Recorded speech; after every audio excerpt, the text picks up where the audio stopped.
Greg Inglis to miss 6 months with torn ACL sustained in South Sydney's loss to West Tigers. The Queensland and Australia centre sustained the injury in the Rabbitohs' season-opening loss to West Tigers, but played most of the match before scans on Saturday revealed he had ruptured his ACL. Inglis was left screaming and clutching at left knee after being beaten by Tigers fullback James Tedesco in the opening minutes of their clash on Friday night. He was seen to on the field and a knee injury was diagnosed at the time, but the captain was allowed to play on, even hobbling in for a try just before halftime. Inglis admitted there were at least 2 plays in the second half where he couldn't really do anything. He was hidden on the wing in defense, but the Tigers found him and debutant Moses Suli trotted past the immobilized star for an easy try on debut. Inglis was subbed off immediately after Suli's try. He's been embarrassed tonight, former Manly and New South Wales halfback John Gibbs said. Inglis was basically of no use. I really feel for Greg Inglis because he has been forced to stay out there,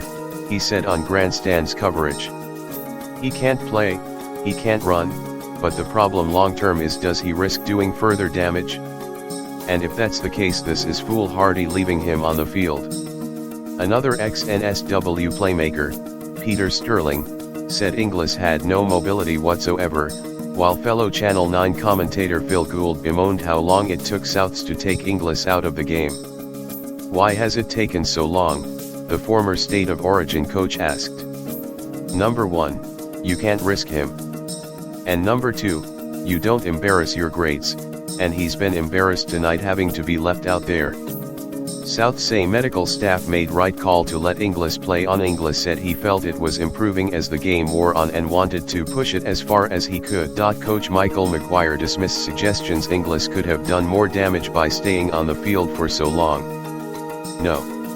I've got some very good staff and they were in conversation with Greg throughout the game, Maguire told reporters. Rabbitohs general manager Shane Richardson defended the decision to allow Inglis to play about 50 minutes on the injury before Maguire finally took him off in the 58th minute. The injury occurred in the first instance in the match, not as a consequence of Greg playing on further, he said. Our medical staff further examined the injury at the halftime break and they felt the knee was stable, and they, along with the head coach and Greg himself, agreed that he would go on and play in the second half. I, along with the rest of our club, have the greatest of confidence in our medical and coaching staff to make the best possible decisions about our players' well-being.